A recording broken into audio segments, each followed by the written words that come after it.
Shabbat Shalom à tous. Bienvenue à tous, au nom de À l'école de Yeshua, à cette introduction prophétique à la paracha 39. 39e paracha. Remettons ces quelques instants au Seigneur. Père très saint, nous te rendons grâce dans le précieux nom de Yeshua, car tu nous fais rentrer dans une dimension prophétique à la gloire de ton saint nom. Nous sommes là comme un rien. Oui, Seigneur, nous voici, Seigneur, corps, âme et esprit devant toi. Parle, Seigneur, ton serviteur, ta servante, écoute à la gloire de ton saint nom, afin de faire les œuvres que tu as préparées d'avance, afin de te glorifier, toi le seul vrai Dieu, et celui que tu as envoyé. Alléluia. Amen. Bienvenue donc à cette introduction prophétique à la paracha numéro 39. Donc ici, comme vous le voyez à l'écran, nous sommes en fin de compte sur le calendrier messianique du roi David, très important, dont Yeshua est l'héritier. Ce calendrier s'en va en fin de compte, mercredi 24 mars 2021 au 22 mars, au mardi 22 mars 2022. Très important. Vous allez voir que ces calendriers sont extrêmement importants et fondamentaux pour nous, à qui voulons servir l'Éternel Dieu, notre Père, au travers de Christ Yeshua, son Fils bien-aimé. Vous allez le voir, vous allez le découvrir aujourd'hui, dans les mois prochains, etc., dans les Shabbats prochains, etc., mais c'est extrêmement important. Nous sommes là sur une voie extraordinaire sur laquelle l'Éternel Dieu nous a placés. Nous sommes là dans une dimension prophétique afin de mieux discerner les temps et les circonstances, afin de faire les œuvres que l'Éternel Dieu a préparées d'avance. Donc nous sommes là, aujourd'hui, la veille, avant effectivement le deuxième Shabbat du 4e mois. Allons voir ce carrément sur l'écran. Donc nous sommes au 4e mois, voici. Donc ici, nous sommes aujourd'hui le 27 juin. Donc nous faisons l'introduction à la paracha suivante, qui sera donc à la fin de la semaine, donc la 39e paracha, la paracha Rukat, comme vous le voyez ici. Rukat qui veut dire la règle. La règle de quoi? La règle de la Torah. C'est une référence, c'est très important. Les règles de Dieu, les commandements de Dieu, les lois de Dieu. Tout cela, c'est dans le but de nous rendre heureux, de rentrer dans une dimension prophétique extraordinaire, de gloire et de puissance, à la gloire de l'Éternel dans les temps qui viennent. Pour cela, il faut apprendre l'obéissance et la soumission, oui bien sûr. Nous allons lire en fin de compte Bamidbar. Bamidbar c'est nombre 19.1 à 22.1, puis ensuite la Haftara, de Juge, chapitre 11, versets 1 à 40, Psaume 51, et Marc, chapitre 5, versets 21 à 34. Bien. Donc ça, c'est extrêmement important. Le sacrificateur qui fait le service cette semaine, c'est Rézir. Rézir, c'est la famille de sacrificateurs. C'est très important. Donc nous avons découvert que chaque semaine, effectivement, il y avait un sacrificateur qui faisait le service. Sur le plan prophétique, c'est Rézir. Rézir aujourd'hui, c'est la 17e classe. Rézir, certains disent que ça voulait dire cochon. En fait, ça ne veut pas dire cochon. Si on creuse, un peu plus, cela veut plutôt dire, zèle respectueux. Ou alors, l'idée d'un foyer ardent et vénérable. C'est beau. Pour une classe de sacrificateurs, c'est quand même mieux.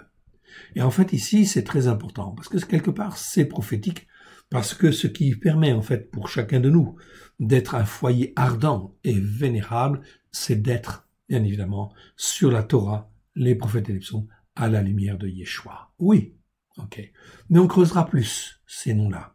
Vous le verrez, en fin de compte. Il faut que vous nous laissiez un petit peu de temps, encore, mais c'est très important. Le calendrier est fondamental, et les classes de sacrificateurs sont fondamentales également, très très importantes. Aujourd'hui, dans ce Shabbat-là, ce sera la 39e paracha, c'est Rézir. C'est donc le prochain Shabbat, ce sera donc le 3 juillet. Tous les ans, c'est décalé à peu près de 1 jour. L'année dernière, c'était en fin de compte, le 4 juillet. Aujourd'hui, c'est le 3 juillet. Chaque année, on avance de 1 jour. Ok? Puis en fin de compte, à un moment donné, il faut recaler les choses par une semaine. Ça devient très simple avec ce calendrier, mais là on est bien dans le temps de Dieu. On marche avec Dieu. Et c'est ça qui est très important. Et c'est très important de marcher avec Dieu, quelles que soient les circonstances. Ok. On va aller voir dans cette, Torah, cette paracha de cette semaine. Et je voudrais aller, puisque, en fin de compte, le Seigneur m'a mis à l'esprit, en fait, un passage. Je vais vous le montrer. Je vais vous le montrer car c'est très important, afin de vous donner une petite explication prophétique, en fait, ici. C'est le passage, en fait, vous allez le lire, en fait, ici, c'est dans Nombre, chapitre 20, et je vais prendre à partir du verset 16 jusqu'au 21. Ok? Nous avons crié à l'Éternel. Donc, les enfants d'Israël étaient effectivement, en fait, en Égypte, et en fait, ici, Moshe raconte. Nous avons crié à l'Éternel, et il a entendu notre voix. Il a envoyé un ange et nous a fait sortir de Misraïm. Quel est cet ange? Ici, c'est un nom tout à fait commun, mais cet ange-là qui a été envoyé, c'est Yeshua. Oui, bien sûr.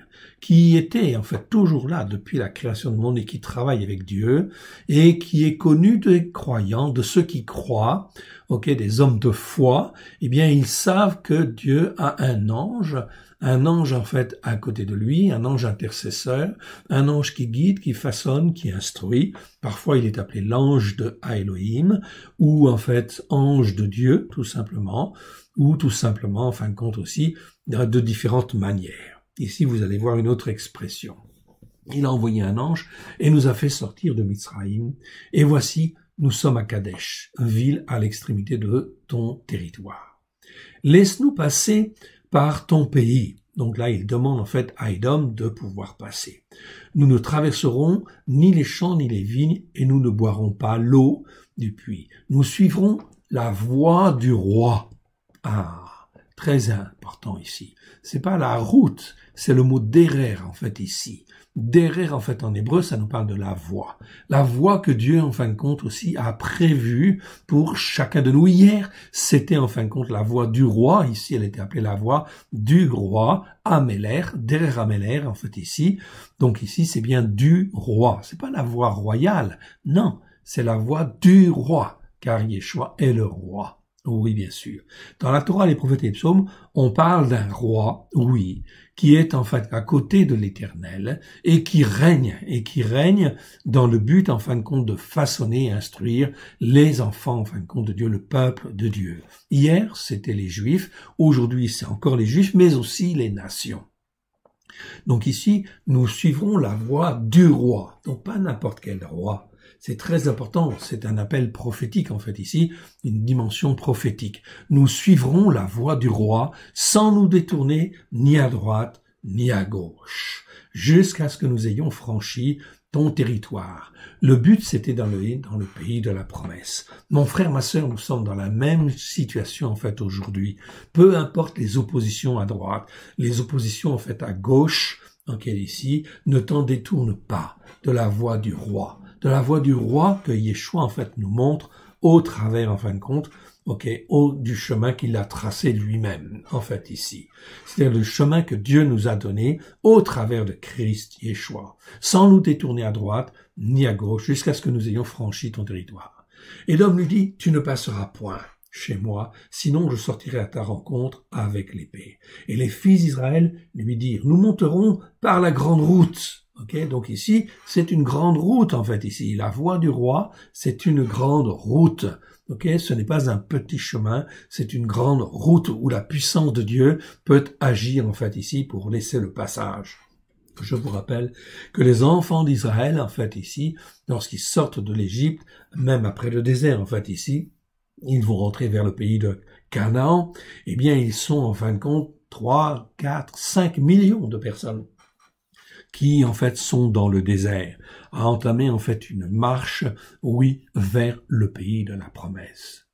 Et si nous buvons de ton eau, moi et mes troupeaux, j'en paierai le prix. Je ne ferai que passer par mes pieds, avec mes pieds, pas autre chose. Il répondit, Édom dit, tu ne passeras pas. Et Édom sortit à sa rencontre avec un peuple nombreux et à main forte. Ainsi Édom refusa de donner passage à Israël par son territoire. Et Israël se détourna de lui. Israël ne rentre pas en conflit, l'Éternel en fait va les faire passer autrement. Ne rentre pas en conflit, en fait ici, ce n'est pas la peine, mais suis la voie royale. Ok, ça te dit quelque chose, la voie royale? Ok, eh bien regarde, je vais te montrer un autre passage, c'est en fait dans la Brit Hadasha, dans le Nouveau Testament. On va aller maintenant dans Jacques chapitre 2, versets 5 à 13. Écoute bien ce que dit Yaakov. Yaakov, le frère de Yeshua. C'est une épître qui a été écrite en 45 de l'ère chrétienne, c'est-à-dire en fin de compte 12 ans en fait après la mort et la résurrection de notre Seigneur Yeshua. Okay. Donc en fait ici notre Seigneur Yeshua est mort, on peut estimer dans l'année 33, et en fait à partir de l'année 33, après la résurrection, Yeshua en fin de compte se présente à son frère, enfin son demi-frère, Yaakov, et lui demande de prendre la responsabilité de l'assemblée des Juifs messianiques de Jérusalem. Ainsi, Yaakov, le frère de Yeshua, va être presque pendant une trentaine d'années le premier responsable spirituel sur la terre, qui va garder en fait les commandements de Dieu et garder en fin de compte ici la voie droite vers l'Éternel, au travers de Christ Yeshua. Voilà pourquoi il va écrire en 45 donc l'épître de Jacques, l'épître de Yaakov, qui est là. Épître, ça veut dire lettre. Écoute bien ce qui est dit là. Écoutez mon frère, écoutez mes frères, bien-aimés, à Elohim. N'a-t-il pas choisi ceux qui mendient humblement aux yeux du monde pour qu'ils soient riches en la foi et héritiers du règne qu'il a promis à ceux qu'il aime? Regarde bien ce verset.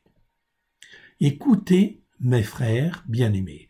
À Elohim n'a-t-il pas choisi, dans nos traductions, la plupart du temps, c'est marqué les pauvres. Non, Dieu ne choisit pas spécialement les pauvres, mais il choisit ceux qui mendient humblement la parole.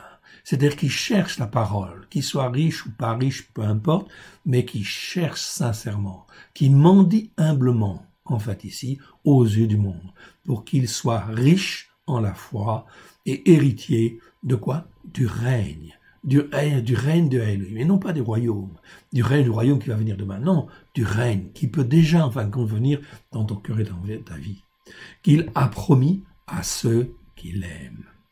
Et vous avilissez ceux qui mendient humblement. N'est-ce pas les riches qui vous oppriment et qui vous traînent devant les tribunaux? N'est-ce pas eux qui blasphèment le beau nom que vous portez? Verset 8. Écoute bien. Si vous accomplissez parfaitement, ici, c'est le verbe teleio. Ok, teleio, ok, je vous le montre. Ok, petit i. Voilà, vous l'avez en fait ici, ok, teleio, ok, teléo en fait ici. Donc le verbe teléo, je vous l'orthographie correctement en fait en grec, ok, bon, dans Word, en fin de compte, des fois, en fin de compte, les mots, ils changent un petit peu, les polices de caractère sont pas toujours, en fait, stables. Mais, en fin de compte, on corrige, c'est pas grave. Téléo. Téléo, c'est le même verbe que Yeshua a utilisé quand il a dit à la fin, sur la croix, tout est accompli. Ok, il n'y a plus rien à dire, il n'y a plus rien à faire, tout est accompli. Si ce n'est, en fin de compte, que tu dois apprendre à obéir et à te soumettre. Tout est accompli. Ici, en fin de compte, c'est la même chose. Si vous accomplissez, ok, parfaitement, littéralement, en fait, si vous achevez, ok, littéralement, on pourrait dire ça, mais en français, le mot n'est pas forcément très approprié. Si vous accomplissez parfaitement la Torah du roi, ici, c'est pas la loi royale non plus. On te parle de la Torah, c'est le mot nomos qui est là. Ok, nomos, ça veut dire en fait la Torah, en fait tout simplement. Et quelle Torah? Eh bien la Torah du roi. Du roi en fait ici, parce qu'ici en fait ici le mot, c'est bien en fin de compte qui appartient au roi, qui en fait appartient à Yeshua. Quelle est cette Torah? C'est la Torah en fait pleine de grâce et de vérité, au travers de Christ Yeshua. Avec grâce et vérité, bien évidemment, ok, donc cette Torah-là, en fait, c'est la voie royale. En fait, ici. Là, on peut dire ça comme ça, si on veut. La Torah du roi, selon l'Écriture, tu aimeras ton prochain comme toi-même, vous faites bien. Donc si tu aimes ton prochain selon effectivement les règles de Dieu, bien effectivement, ça c'est merveilleux, selon en fin de compte la Torah du roi. Verset 9. Mais si vous considérez selon l'apparence, on va te donner un exemple ensuite, vous commettez un péché, vous êtes condamnés par la Torah comme des transgresseurs. Yaakov y va fortement.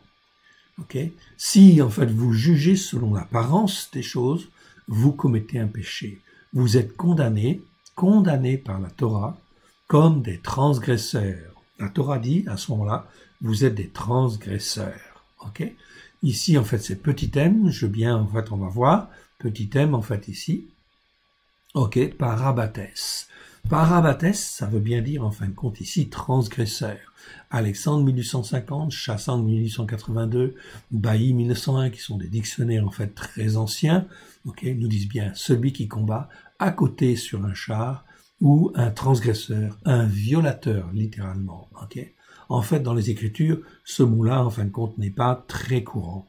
On parle de ceux qui transgressent la Torah. Voici les 5 versets où se trouve ce mot parabates. Donc c'est très important ici, comme un transgresseur de la Torah. Donc ici, il ne faut pas être transgresseur de la Torah.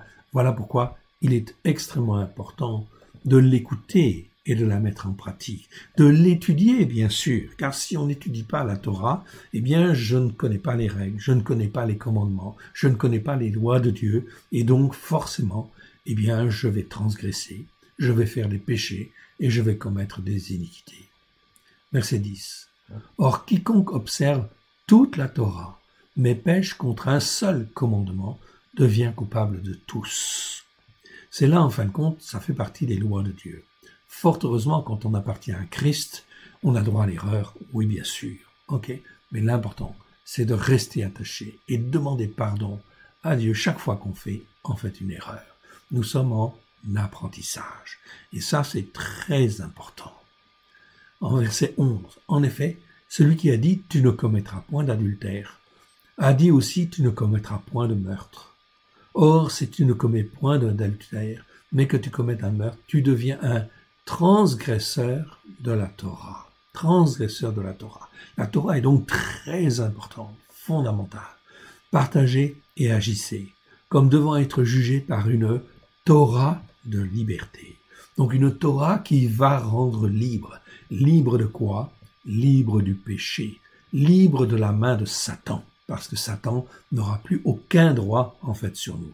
Voilà pourquoi nous avons été rachetés au travers de Christ afin que nous puissions être éduqués, formés, façonnés et que nous devenions un peuple pour Dieu. Et on ne peut pas devenir un peuple pour Dieu si on ne se forme pas, si on ne se façonne pas. C'est donc là extrêmement important. C'est pour ça que cette Torah, Jacob va l'appeler une Torah de liberté. Elle nous fait marcher vers la liberté, bien évidemment.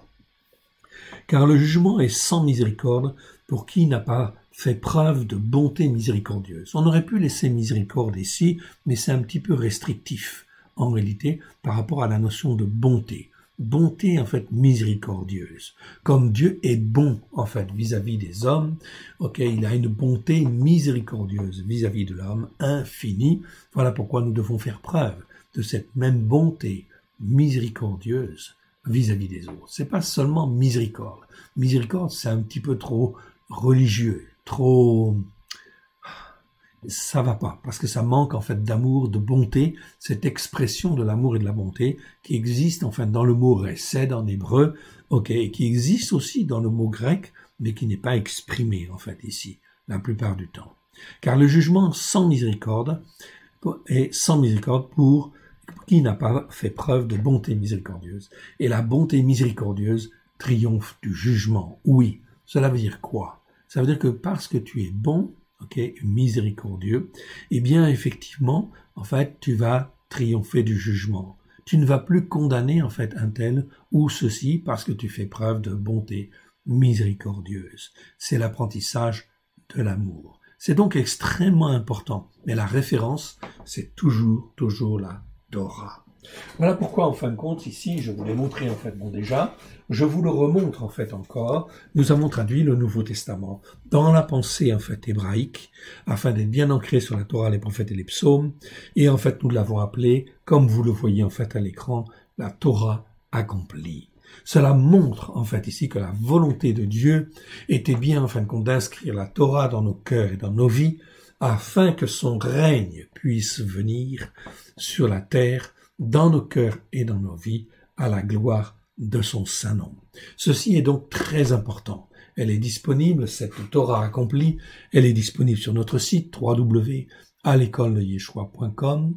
Vous tapez Torah accomplie, vous faites recherche et vous tapez Torah accomplie et vous la trouverez. Oui, bien sûr, ça c'est très important.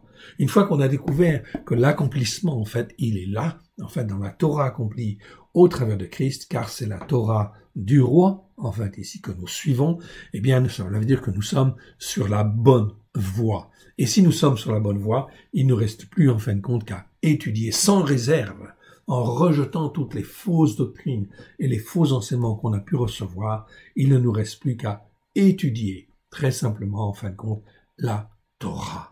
Que je vous encourage, oui bien sûr, et dans ce cas-là, vous pouvez aller sur notre site, en fait ici, à l'école, pardon, je vous le mets.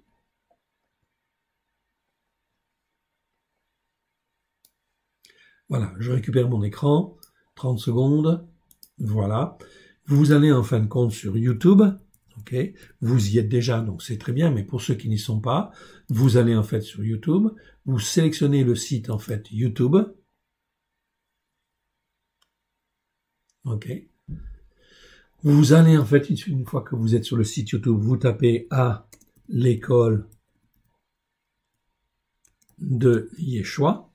Ok, dès que vous avez tapé Y, vous avez même le titre qui apparaît en dessous. Vous cliquez en fin de compte dessus.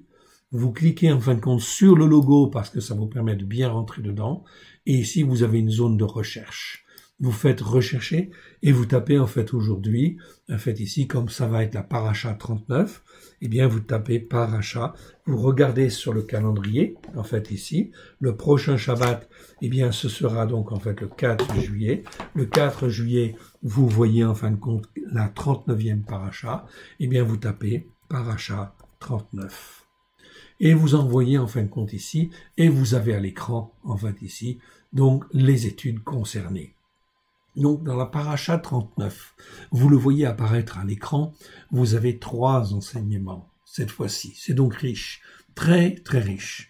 Le premier enseignement, en fait, ici, vous le voyez, paracha 39, c'est marqué 1/3 sur la droite, elle fait 1h20, en fait, ici. Donc, ça nous permet, en fait, de creuser la Torah, d'étudier la Torah, afin de se former et de se façonner, bien évidemment. Nous sommes là sur la voie du roi, au travers de Christ Yeshua, ok, à la gloire de l'Éternel. La deuxième, en fait, deuxième vidéo, ici, ce sera paracha 39, vidéo 2/3, elle fera 1h11, ok. Et ensuite, la troisième paracha, vous le voyez en fait apparaître ici, ok, à l'écran, eh bien, la troisième paracha, troisième partie de cette étude, elle fait 42 minutes. Donc, en tout, vous avez en fait ici plus de 3 heures. 3 heures en fait d'enseignement, ok, que vous pouvez regarder comme vous le voulez. Vous n'êtes pas obligé de tout regarder d'une seule fois, bien sûr, vous pouvez le faire en morceaux, reprendre là où vous étiez, ok, les vidéos généralement s'arrêtent là où en fin de compte reprennent là où on s'est arrêté précédemment, donc c'est très bien. Mais il faut étudier cette Torah à la lumière de Yeshua. Ça, c'est la voie du roi. Ok, c'est la voie du roi pour aller vers le pays, en fait, bon, de la promesse. Ok, on ne peut que suivre, en fait, ici, le roi pour aller dans le pays de la promesse. Et même quand tu seras dans le pays de la promesse, eh bien, le chef de l'armée de l'Éternel viendra et marchera devant toi, comme, en fait, ici, le chef de l'armée de l'Éternel a marché devant Josué pour la conquête, en fait, bon, du pays. Nous sommes là dans une dimension spirituelle extraordinaire. Ce n'est pas fini, c'est une marche, mais c'est une marche avec le roi des rois, le Seigneur des seigneurs. Voilà pourquoi je t'encourage à étudier ces parachas, à en parler autour de toi, à de témoigner en fin de compte, à la gloire de l'Éternel. Que la voix, c'est la voix du roi, c'est la voix de Yeshua que nous devons suivre, en étudiant en fait la Torah. Mais cela passe nécessairement par la Torah pour aller dans le pays de la promesse. Car en fin de compte, nous avons besoin d'être formés et façonnés. Et Dieu ne s'est jamais trompé. Réfléchis un petit peu. Si Dieu a donné la Torah sur le mont Sinaï, est-ce qu'il s'est trompé? Est-ce qu'il dit non, moi je suis trompé dans tel chapitre ou tel autre chapitre? Non. Dieu ne se trompe jamais. Ce qu'il donne, il le donne et c'est parfait. Et en fin de compte, il faut l'étudier à la lumière de Yeshua. Et en fin de compte, il faut se laisser instruire et façonner par le Saint-Esprit, qui est le meilleur consolateur que l'on puisse avoir au travers de Christ Yeshua, à la gloire de l'Éternel. Mais le but du Père, il est très clair, c'est de se faire un peuple sur la terre, au travers de Yeshua, par la puissance du Saint-Esprit. Quand tu as compris en fin de compte cela, que tu dois être sur la voie du roi, en fait ici, sur la Torah, qui est la Torah en réalité, eh bien pleine de grâce et de vérité, au travers de Yeshua, tu es sur le bon chemin. Tu es pas seulement sur le bon chemin, tu es sur la bonne voie, tu es sur la bonne autoroute ou la bonne route, en fait ici, à la gloire de l'Éternel. Alors, vas-y, prends du temps, annule certains rendez-vous, mais prends du temps. Prends du temps pour te former, te façonner et t'instruire. C'est extrêmement important car nous sommes là dans un calendrier, oui bien sûr, un calendrier prophétique où en fait tu as encore le temps de te former, de te façonner. Mais demain, tu n'auras plus le temps de te former parce que les événements vont se bousculer et en fin de compte, tu ne pourras pas suivre en fin de compte et si tu as été formé, tu pourras résister. Mais si tu n'es pas formé et si tu n'es pas façonné, alors comment ta maison va en fait résister face aux vents mauvais et aux inondations qui vont venir? C'est donc extrêmement important. Yeshua nous en parle dans Luc 18, il parle de la maison qui est inscrite, qui est en fait posée sur du sable, et la maison qui est posée sur le roc. On en revient toujours au même principe, c'est de s'instruire. Mais ça passe par l'instruction, ça passe par la formation. Donc, il faut prendre du temps et pour se former. Je t'encourage donc à écouter, bien évidemment, en fin de compte ici, ces parachutes, bien évidemment, et à ne pas oublier, évidemment, en fait ici, cette Torah accomplie, dont tu peux parler, en fait ici, partout à droite et à gauche. Ça c'est important pour témoigner, car les temps vont devenir très, très mauvais. Et c'est extrêmement important que les hommes et les femmes sachent qu'il y a une Torah qui a été donnée sur le mont Sinaï, non seulement pour les Juifs, mais aussi pour les nations, afin que les nations puissent être au bénéfice de la grâce de l'Éternel Dieu, en fait ici au travers de Christ Yeshua, et qu'ils puissent être greffés sur les promesses faites à Abraham, Israël et Jacob. Tous les hommes de foi, Abraham, Israël et Jacob, connaissaient le roi que Dieu voulait instituer comme Seigneur des Seigneurs et Roi des Rois, bien évidemment. Ils le connaissaient, ils ne connaissaient pas le nom de Yeshua, mais ils savaient qu'il y avait en fin de compte un Messie qui devait venir, qui viendra et qui déjà était une réalité spirituelle pour chacun d'eux. Il n'était pas venu en tant qu'homme. Mais maintenant qu'il est venu en tant qu'homme, depuis 2000 ans, ça veut dire que tout est accompli. Et si les choses ne se font pas, ce n'est pas la faute de Dieu. Non, ce n'est pas la faute de ses anges, ce n'est pas la faute de Yeshua, ce n'est pas la faute du Saint-Esprit, c'est la faute des hommes qui n'écoutent pas et ne se rendent pas obéissants et soumis comme Dieu le veut. Car si nous sommes obéissants et si nous sommes soumis comme Dieu le veut, Dieu travaille, Dieu nous façonne et Dieu fait, et il fait par son Saint-Esprit. Il nous forme, il nous façonne à la gloire de son Saint nom, au travers de Christ Yeshua. Sois béni et fortifié. Je t'encourage donc à écouter ces vidéos à la gloire de l'Éternel.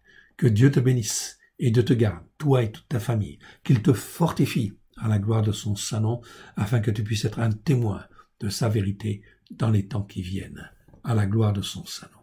Que Dieu vous bénisse et Dieu vous garde. Shabbat shalom à tous. Amen.